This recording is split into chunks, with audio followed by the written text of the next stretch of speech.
Kok bisa jadi bante? Kok mau jadi bante atau biku? Ini satu pertanyaan yang ringan, tetapi memerlukan jawaban yang hati-hati ini.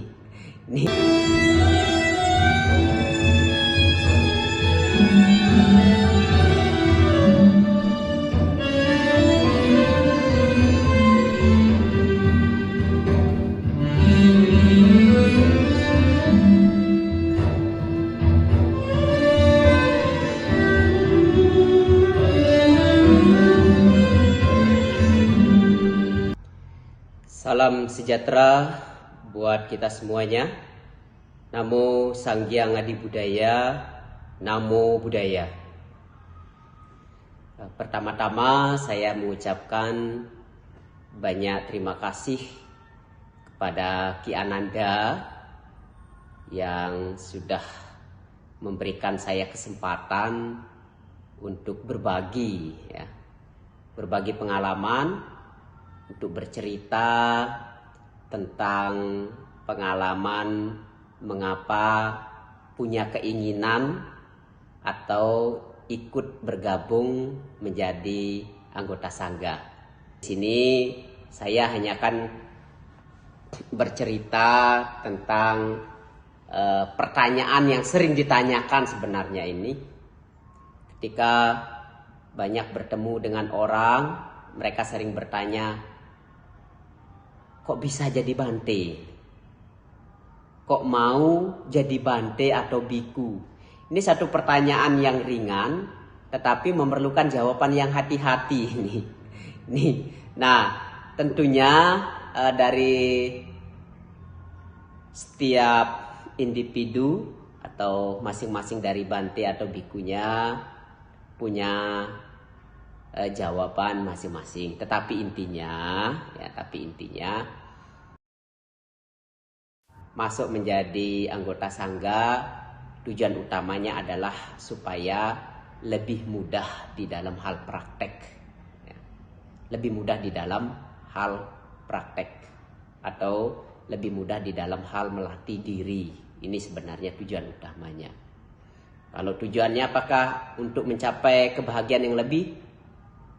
Ya, semua orang, baik itu umat berumah tangga atau para biku, tujuannya semua pasti ingin mencapai kebahagiaan. Namun cara mencapai kebahagiaan ini dengan cara-cara yang berbeda, ya. Mungkin masuk menjadi biku atau ikut gabung menjadi anggota Sangga, kebahagiaannya lebih mudah dalam memperoleh, ya. Tetapi walau bagaimanapun, ya, nama kebahagiaan ini adalah tujuan bagi setiap orang di dalam kehidupan ini. Termasuk kami juga yang bergabung di komunitas Sangga ini, ya tujuannya juga ya untuk memperoleh kebahagiaan selain mempermudah di dalam hal praktek atau di dalam hal latihan. Di samping itu juga dengan menjadi anggota Sangga juga kita lebih banyak memiliki kesempatan sebenarnya untuk berbagi atau belajar Dharma nih. Terutama kita memiliki banyak kesempatan untuk belajar Dharma sebenarnya, ya. Tapi timbul pertanyaan lagi, bagaimana ceritanya kok bisa masuk atau bergabung dalam komunitas Sangga? Nah, ini dulu awal ceritanya. Pada tahun 2005 itu Bante Karuno waktu itu ada menelpon, ya, dan nelpon waktu itu saya masih di kampung. Ketika itu baru lulus kuliah dari Semaratungga, sekitar 1 bulan kayaknya di kampung itu. Setelah lulus, Bante Karuno tanya mau jadi guru nggak di Batam katanya. Oh boleh, saya bilang boleh, karena saya dulu memang pinginnya ada 2 hal dulu waktu masih SMA itu, ya kalau nggak jadi guru ya jadi bante gitu ya. Dan keinginan jadi bante ini juga kuat ketika dulu di kampung saya itu juga sering sekali dikunjungi para bante atau para biku. Walaupun seingat saya dulu waktu masih SD, ya masih SD SMP itu jalan menuju kampung saya itu lewat pematang sawah, tetapi kerap kali banyak kunjungan dari para biku dan para bante. Ya. Dan ketika para biku atau para bante datang ke kampung tempat saya itu, namanya Dusun Lenek, itu warganya antusias sekali, umatnya itu sangat senang sekali kalau kita melihat para biku atau bante yang datang itu. Nanti para umatnya itu bisa berjejer di jalan nanti memberikan salam atau hormat kepada para bantenya. Ya. Bahkan kita sambil menyanyi lagu Selamat Datang Para Bante. Ya. Sambil menyanyikan, kalau lagi ada anak-anak sekolah, ketika ada kabar bante datang, mereka keluar tuh dari sekolah. Keluar dari ruangan sekolah, nanti mereka berjejer baris di jalan sambil menyanyikan selamat datang kami ucapkan kepada bante. Nah, itu lagunya biasanya. Sambil nanti beranjali dan mengucapkan namo buddhaya bante gitu.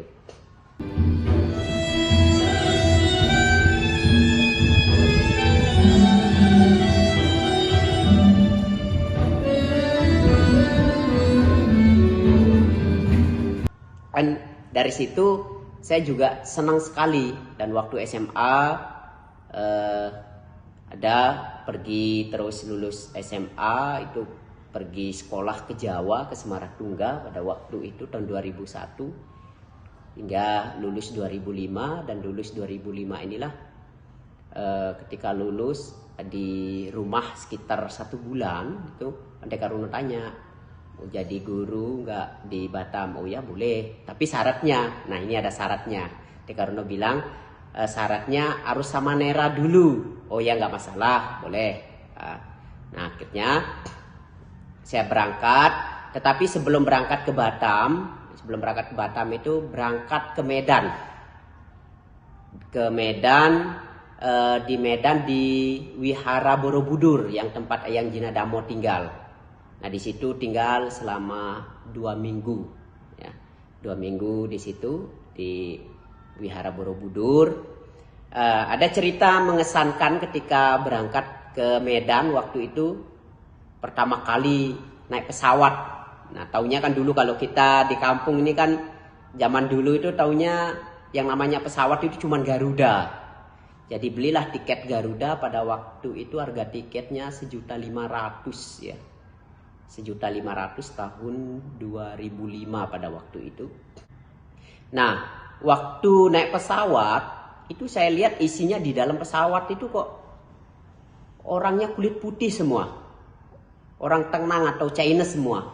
Saya berpikir benar nggak ini saya naik pesawatnya ini, nggak salah nggak ini? Saya tanya pramugarinya, tunjukin tiketnya. Oh benar. Ya. Terus di dalam pesawat itu nggak berapa lama penerbangan ke Jakarta dulu ya, terbang ke Jakarta. Di dalam pesawat itu ada ditawari makan. Ya kita kan namanya awam ya, baru pertama naik pesawat pada waktu itu. Tawari makan nggak berani mau ngambil makanannya, nggak nerima makanannya, saya tolak. Karena takutnya nanti kan udah namanya dalam pesawat kan pasti harga barang-barangnya mahal gitu. Karena dulu kita kalau di Ampel juga, kalau di dalam bus gitu kan biasanya kita dikasih mainan atau makanan, tapi itu bukannya gratis, dibayar. Nah pikir saya seperti itu, jadi nggak berani makan ya. Nah udah, singkat cerita sampai di Jakarta ya, biasa setiap ini saya selalu bertanya pada petugasnya, arahnya ini, ruang tunggunya di mana kan. Ketika naik pesawat lagi dari Jakarta ke Medan, saya juga timbul pertanyaan, masih ragu ini bener nggak saya naik pesawat. Isinya juga sama, di dalam pesawat itu kok isinya orang kulit putih aja, kulit putih terus mata sipit, orang Tenang atau orang keturunan. Saya tanya lagi juga pada petugasnya, pramugarinya, ya oh benar, sama juga. Dari Jakarta waktu ke Medan itu juga ada hidangkan makanan, tawari makan, letak makanan di depan kita itu di meja gitu. Saya juga menolaknya, nggak berani makan, takut nanti takut nanti makan dalam pesawat ini, wah ini harganya bisa gila ini kan. Jadi sama dari Lombok ke Jakarta, dari Jakarta ke Medan, ini saya juga nggak makan. Ternyata belakangan dasarnya pesawat itu ternyata makanannya itu ternyata gratis. Pikir kita bayar kan, belakangan sering naik pesawat baru tahu bahwa itu adalah gratis, sudah satu paket dengan tiketnya ya. Ya itulah karena pengalaman pertama naik pesawat pada waktu itu. Dan saya ditabis menjadi samanera itu di Padang. Sebelum berangkat ke Padang, Yang Jinadamo pada waktu itu paginya saya dikasih duit 250.000 pada waktu beliau bilang nih buat untuk beli permen. Buat beli permen tanya. Nah, pada sore harinya itu berangkat ke Padang dari Medan pada waktu itu. Dan saya dijadikan samanera itu oleh Bante Karuno jam 5 pagi tanggal 21 Desember ya, tahun 2005 di Wihara Buddha Warman. Nah, di Padang pun sekitar 2 minggu dari Padang baru berangkat ke Batam. Berangkat ke Batam waktu itu tanggal 3 Januari 2006. Nah, dari situlah saya mulai menetap di Wihara Budayana Batam ini ya. Pada waktu itu juga sama Bante Karuno dan Bante Sumanggalo ya. Dari Medan waktu Padang juga sama Bante Sumanggalo pada waktu itu. Hingga pada sampai hari ini masih berdomisili di Wihara Budayana Batam. Nah, waktu jadi samanera saya sempat juga ngajar 1 tahun lebih dari 2006 sampai 2007 itu akhir itu hampir mau 2 tahun ngajar juga di SD Sekolah Bodhi Dharma. SD atau sekolah ini Yayasan Budayana Batam juga punya sekolah satu yayasan. Kemudian waktu Upasampada ya, ngajarnya saya tinggalin diganti oleh Pak Sastra pada waktu itu. Upasampada di Gunung Pati bulan September kalau nggak salah pada waktu itu ya, bulan September. Kemudian balik Batam lagi dan awal Februari pergi ke Thailand. Upasampada ulang lagi di bawah bimbingan Chokun Prawedi atau yang sering kami kenal dengan Lumpo At. Beliau sekarang selaku gubernur provinsi Buriram untuk sangganya, gubernur sangganya. Nah, hingga sampai sekarang ini kalau ditanya sudah berapa lama pakai menggunakan jubah, kurang lebih 15 tahun lebih ya, atau kurang lebih 16 tahun lah kalau dihitung dari 2005 itu sampai sekarang ini.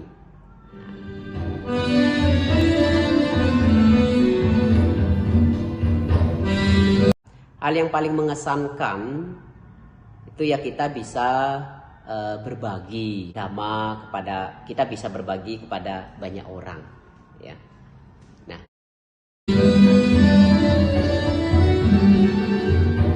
tantangan terberat kadang kita baru samanera itu udah disuruh keliling untuk ngisi ceramah. Ini tantangan terberatnya juga ya.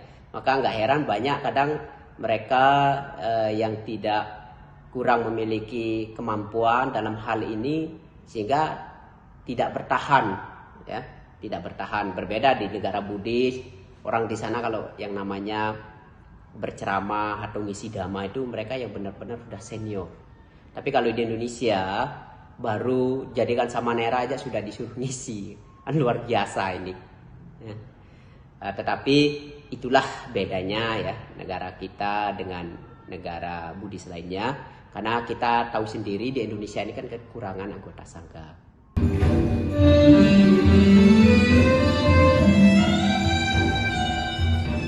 Saya mengharap kepada para umat Buddha yang ada di Indonesia, selagi kita mempunyai kesempatan, ya mari ikut bergabung menjadi anggota sangga walaupun hanya seminggu ataupun 2 minggu. Supaya kita tahu merasakan bagaimana kehidupan menjadi seorang biku atau bante.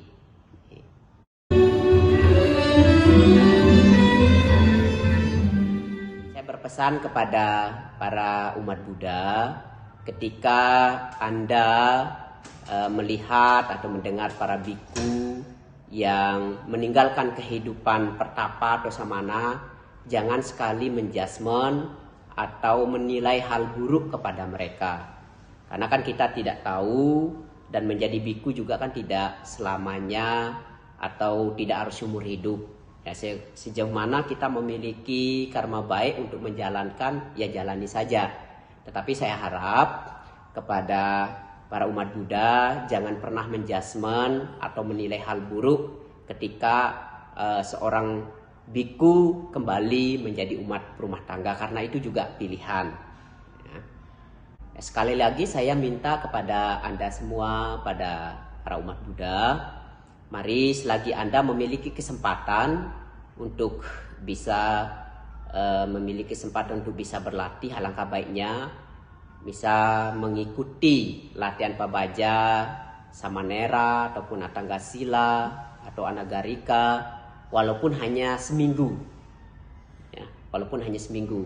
Dan kita di Indonesia ini tahu jadi biku atau bergabung menjadi komunitas sangga itu bukan satu hal kewajiban tapi pilihan kita. Berbeda dengan di negara Buddhis seperti di Thailand, Myanmar, itu kan wajib, atau Sri Lanka menjadi samana, menjadi biku atau bergabung menjadi komunitas sangga itu satu kewajiban. Tapi kalau kita di Indonesia adalah pilihan, ya, bukan satu kewajiban. Jadi kalau ada kesempatan mengapa tidak? Sehingga kita bisa merasakan dan bisa tahu bagaimana kehidupan menjadi seorang biku. Itu saja. Sekali lagi saya mengucapkan banyak terima kasih kepada Ki Ananda yang sudah memberikan kesempatan untuk bercerita tentang pengalaman menjadi ikut bergabung dalam komunitas sangga ini. Akhir kata saya ucapkan semoga Anda semua diberkahi kejayaan dan semoga dimanapun Anda berada selalu berbahagia. Namo Sanghyang Adi Budaya, Namo Buddhaya.